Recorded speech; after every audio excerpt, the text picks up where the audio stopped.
Attraper, difficile, n'est-ce que pas? Maintenant, attraper. Beaucoup plus facile. Cette idée va donc changer votre façon de penser aux affaires. Il faut faire simple, mais pas comme vous le pensez. Fondamentalement, il s'agit de savoir comment rendre une entreprise plus rentable, et ce, de manière descendante, en abordant la stratégie, le marketing, les ventes, le produit et la livraison. Je vais d'abord vous faire un exercice et j'en parlerai ensuite. Imaginons que j'ai une campagne marketing. Je veux que vous compreniez certains des avantages de mes services et de mon produit, d'accord? Donc, je pourrais avoir 4 avantages différents que je considère comme vraiment importants, que je veux que quelqu'un connaisse, d'accord? Et donc, le problème, c'est que la grande majorité du marketing ressemble à ça. Prêt? 1, 2, 3, attrape. Eh bien, il est très difficile d'attraper les 4 en même temps. Mais si je disais simplement « et » rapidement, je veux que tu comprennes quelque chose, attrape, tu pourrais probablement l'attraper. Et donc, c'est une excellente analogie visuelle pour montrer la valeur d'un message simple. Ken Siegel, qui a écrit le livre Insanely Simple, parle de cela lorsqu'il était en réunion avec Steve Jobs, et c'était un exercice qu'il a fait faire à l'équipe marketing. Chaque fois qu'ils évoquaient plusieurs points, il savait que cela finirait par devenir une liste interminable de tout ce qu'on pourrait dire sur le sujet.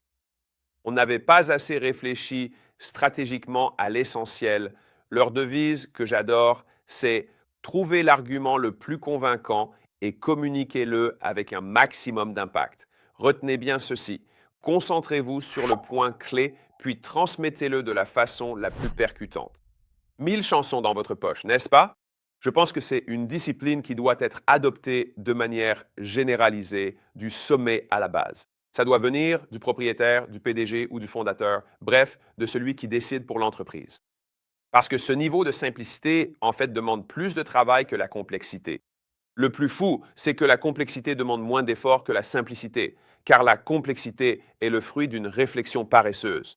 On ne sait pas prioriser ni savoir laquelle de ces 4 choses est la plus importante, donc on les cite toutes. On a ces 4 fonctionnalités. Plutôt que d'en améliorer une seule, on propose les 4 pour plaire à tout type de public.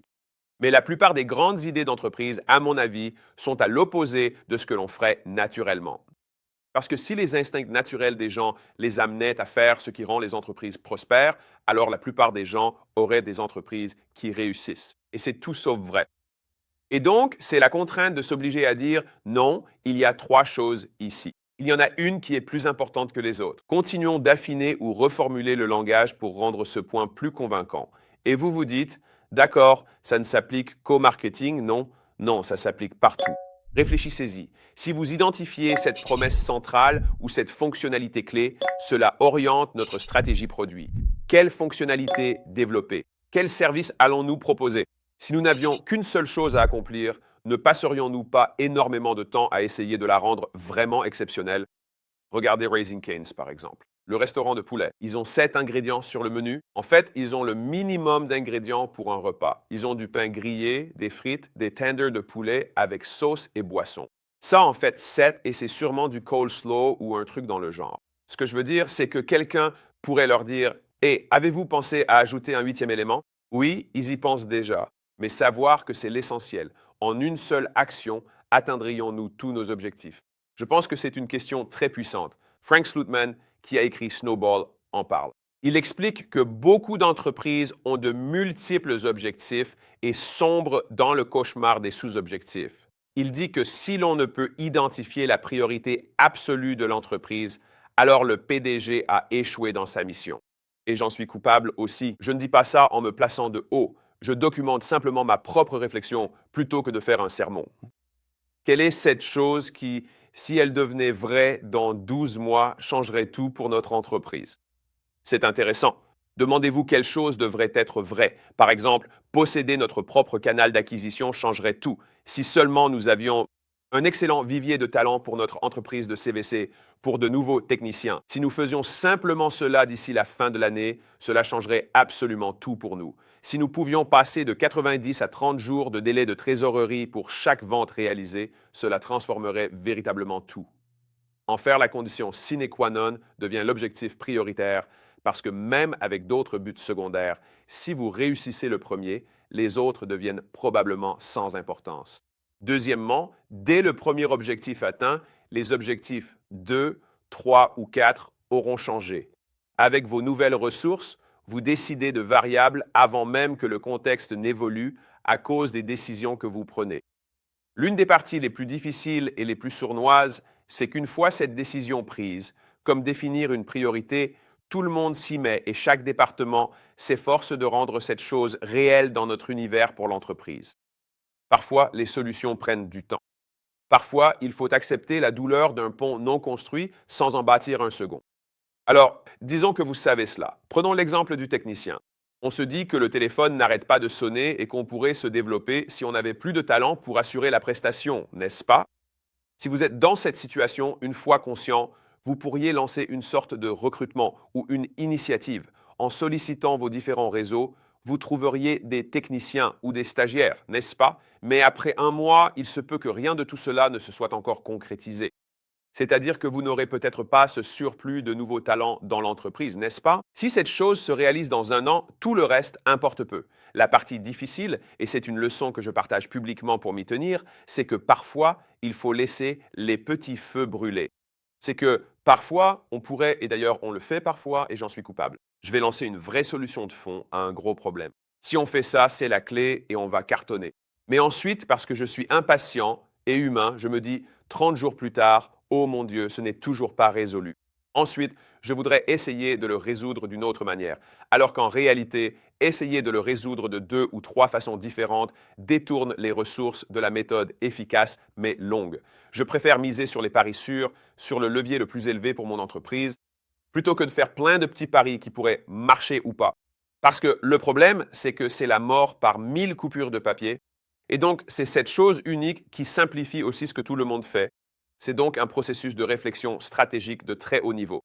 Mais ce qui est vraiment fascinant là-dedans, c'est qu'il parle de Steve Jobs. Il fait une excellente comparaison entre l'art occidental et l'art oriental. Et tu te demandes où il veut en venir avec ça? Je vais expliquer. Donc, l'art occidental, quand la plupart des gens imaginent créer de l'art, ils pensent à une toile blanche ou à un document vierge. Et donc, ce que tu fais ensuite, c'est que tu ajoutes à ce document, n'est-ce pas? Ce qui est intéressant, c'est que la philosophie orientale s'oppose à cela. Il voit plutôt les choses comme si tu avais un grand bloc de jade. Et donc, tout ce que nous faisons, c'est enlever l'excédent pour révéler l'œuvre d'art ou la sculpture en dessous. C'est donc la différence entre la philosophie orientale et occidentale. Et appliquée au business, c'est un peu la même chose. Quand tu enlèves tout ce qui ne va pas dans un téléphone, ce qui reste, c'est un iPhone. C'est ce à quoi je pense. Avec les services, c'est souvent le cas, parce qu'il est facile de se dire « je vais en ajouter encore plus ». Mais en retirant des choses, on se demande quelles sont les distractions que je crée dans mon entreprise, mais aussi pour mes clients. Parce que tu penses à cette feuille froissée, n'est-ce pas? Si je dis, je vais t'aider sur ce point précis, alors il faut juste aider sur ce point précis. C'est tout. Et Jack Dorsey dit ça, et j'adore cette citation. Il dit, perfectionne chaque détail et limite le nombre de détails. C'est tellement élégant. Si tu vas le faire, fais-le bien. Et la grande majorité des choses, tu ne peux pas les faire. Ça a toujours été un vrai défi pour moi, pendant toute ma carrière, parce que plus tu deviens compétent, plus tu as de ressources à ta disposition, plus les opportunités se présentent et plus il devient difficile de dire non de façon constante. Jobs disait aussi, la concentration, c'est le nombre d'idées géniales auxquelles tu dis non. Je suis fier de ce qu'on a fait comme de ce qu'on n'a pas fait. C'est une de ces citations. Leur idée fixe était incroyablement simple et simplement incroyable. Imaginez simplement ceci. Je vais faire un sandwich. Et si j'en faisais le meilleur de la ville, j'aurais probablement des files d'attente devant ma porte. Pas besoin de 20 sandwichs si je fais juste ce sandwich le meilleur en y réfléchissant, en pensant aux clients, de la commande au service, au choix des ingrédients, à l'assemblage, la température et l'ordre, n'est-ce pas? Qui servira et à quel prix? Toutes ces choses-là, c'est ça, c'est l'obsession du détail. Mais on est limité parce qu'on ne peut pas aller en profondeur si on a trop de choses. Et fondamentalement, c'est ça le problème. Moi y compris, on a tous trop de choses en cours. Et on ne peut tout simplement pas aller aussi loin quand on est trop dispersé. Le fait est que tous les rendements exceptionnels se trouvent au bout de la courbe. C'est comme si tu faisais ce travail et quand tu te dis « Ok, je suis à 50%, soit dans la moyenne, puis à 75%, tu es au-dessus de la moyenne. Tu es peut-être un peu meilleur, non? Mais pas tellement meilleur. À 90%, on voit. Mais du 90e au 95e percentile, boum! Du 95e au 99e, boum! Pour le marché.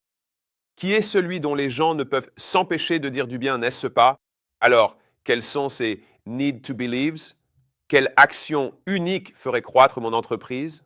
On oublie souvent de penser par incrément. On pense en ordre de grandeur. En améliorant ton taux de clôture, ton entreprise va croître. Si tu augmentes ta marge de quelques pourcents, ton entreprise va croître. Plus de prospects et ta boîte grandira. Mais je ne parle pas de ces améliorations. C'est l'envers du décor d'une boîte. Le quotidien, c'est ainsi qu'on gère une entreprise. Je parle de changement d'échelle, des paris que nous ferons avec notre surplus de ressources, car si tu as 100 employés ou même 10, voire un seul, peu importe. En gros, tu as X personnes qui travaillent pour toi. Utilisés à 70 ou 80%, ils gardent une marge de manœuvre sur leur routine opérationnelle. Donc, tu dois récupérer ces petits 20%, 30%, tu vois, et tu n'as qu'un seul vrai pari que tu peux faire avec ça. Alors, il faut que ce pari en vaille vraiment la peine. L'important est de savoir comment trouver ces idées et d'éliminer simplement tout ce qui n'a pas d'importance.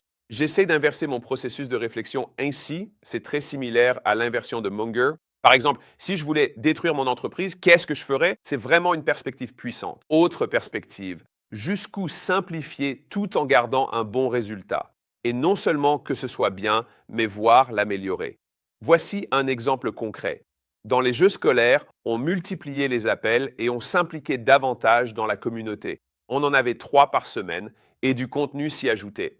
En fait, la raison principale des annulations, c'était la surcharge. Pas ça. Il faut apporter plus de valeur. C'était, je dois apporter plus de valeur par seconde, en moins de secondes au total. Au lieu de dire d'accord, on a supprimé 2 appels sur 3, n'en gardant qu'un, et on a déplacé le gros téléchargement de chaque mois à chaque trimestre pour que ce soit plus simple à suivre. On a supprimé certaines fonctions natives de l'application pour simplifier l'arrivée des gens. Sinon, ils se disaient « Oh là là, il y a trop à faire, c'est trop pour moi ». Et puis, ils partent. N'est-ce pas? Donc, on ne veut pas vraiment, tu n'introduis quelque chose que lorsque c'est requis ou nécessaire pour que la personne obtienne la valeur recherchée. Évitez de dire « Voici vos options ». Pourquoi ne pas faire ceci? Ce que les gens trouvent utile, puis la perfectionner. Et puis, une fois que c'est fait, peut-être qu'on montrera l'étape suivante.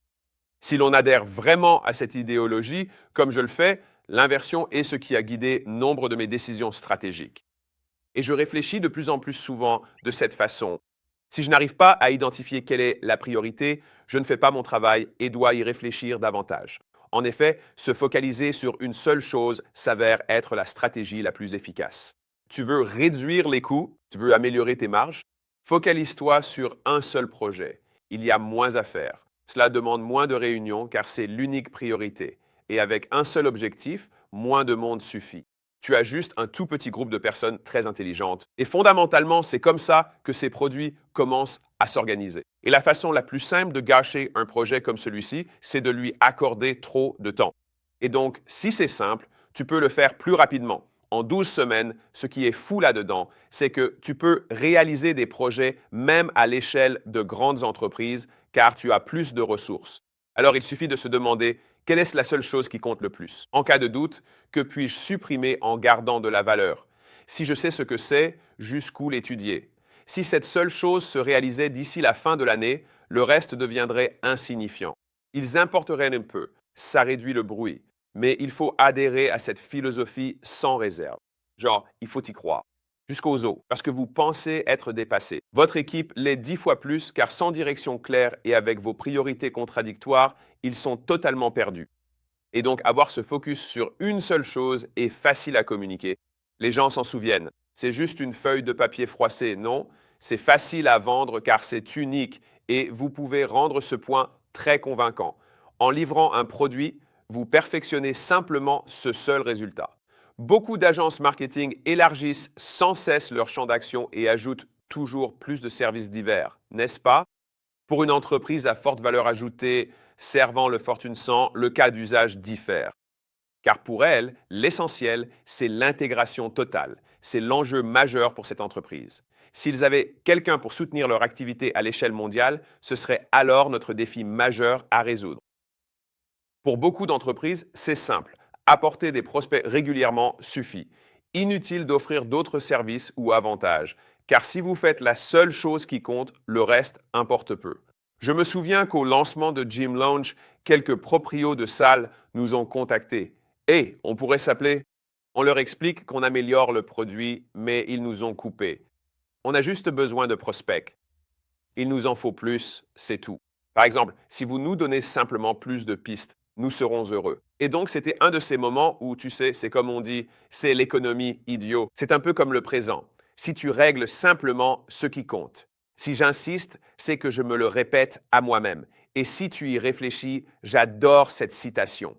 Pour accomplir de grandes choses, deux ingrédients sont nécessaires, un plan et pas assez de temps. Et donc, ça t'oblige à prioriser pour faire ce qui compte vraiment. C'est ce que j'essaie de faire artificiellement. Par exemple, Elon en parle. Pour ceux qui n'aiment pas Elon, restez impartiaux un instant. Le rythme d'innovation dans ces entreprises provient, selon lui, d'une accélération constante des délais. Il fixe des objectifs déraisonnables parce que cela finit par créer une véritable fonction de contrainte pour stimuler la performance. Brychewski en parle aussi chez Airbnb. D'autres fondateurs de Idea Combinator le disent aussi. Pour accélérer un projet, fixe-toi d'abord un grand objectif public. Deuxièmement, rends le délai vraiment agressif. Troisièmement, vérifie souvent. Quatrièmement, retire ceux qui n'ont pas leur place sur le projet. Parce qu'elles ne font qu'ajouter des cycles de communication, du gaspillage et plus de personnes à consulter ou à qui demander des validations.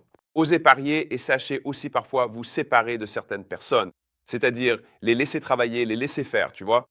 En leur laissant le champ libre, avec un objectif clair et des points réguliers, tu n'as pas besoin d'en faire beaucoup plus. C'est un rappel personnel de ce qui compte vraiment. Si je n'offre pas cet essentiel à mon équipe, c'est moi qui échoue, pas eux. Voilà donc ma méthode toute simple. Ça m'a marqué car j'ai lu des livres sur Jobs récemment. Pour mes propres campagnes, je me demande quel est l'argument le plus convaincant et comment l'exprimer le plus percutamment possible. Et si ça t'a plu, j'ai donné l'une de mes meilleures présentations de tous les temps, où je parle de la façon d'accélérer l'atteinte de vos objectifs, qu'ils soient financiers, physiques ou autres, en vous concentrant sur l'effet de levier. Et donc, c'est la première vraie présentation que j'ai faite après m'être lancé dans tout cet univers YouTube. Et c'était en quelque sorte une compilation de toutes mes années de réflexion sur la création de richesse. Et si cela t'intéresse, tu peux cliquer et la regarder ici. Bonne lecture.